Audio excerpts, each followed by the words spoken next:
Congressman Jim Himes, who sits on the Intelligence Committee. Congressman Himes, welcome back to Meet the Press.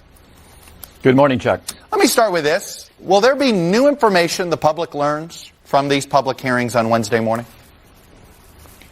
There will be new information. I suspect most of the public has not read the released transcripts, and what they're going to hear is they are going to hear immensely patriotic, beautifully articulated, articulate people telling the story of a president who, let's forget quid pro quo. Quid pro quo is one of these things to muddy the works, who extorted a vulnerable country by holding up military aid. So yes, they are going to hear something new. And Chuck, if you'll grant me 1 second here, my head is only now decombusting from the exchange you had with Rand Paul. I've spent 11 years in public service defending the press. And when Senator Rand Paul comes on and says that what Donald Trump did, and the transcript is there, extorting a foreign government for his personal political gain, and that's exactly the same thing as Joe Biden, exactly the same thing as what he said, as Joe Biden saying that this prosecutor should be released, when Joe Biden is acting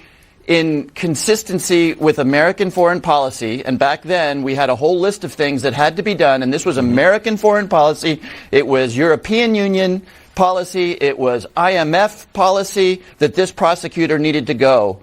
When Rand Paul says that that's exactly the same thing as the President of the United States saying you need to find dirt on my political opponent, and with all due respect, Chuck, when you say, well, do two wrongs make a right, let's be very clear.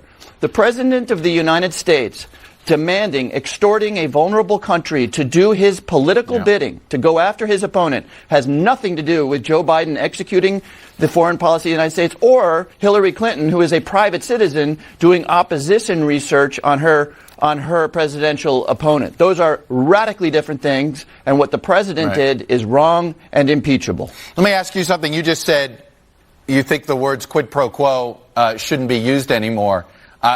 It's a lot of your own colleagues that have been using it. It's part of this debate. Do you feel as if that word just doesn't penetrate the seriousness with what happened? Well, I have two problems with quid pro quo. Number one, when you're trying to persuade the American people of something that is really pretty simple, which is that the president acted criminally and extorted in the way a mob boss would extort somebody, a vulnerable foreign country, it's probably best not to use Latin words to explain it. But the other thing I object to is that this was where the Republicans went. Extortion doesn't require a you give me this and I'll give you that kind of quid pro quo. It simply requires using your muscle to get something that you don't have a right to. So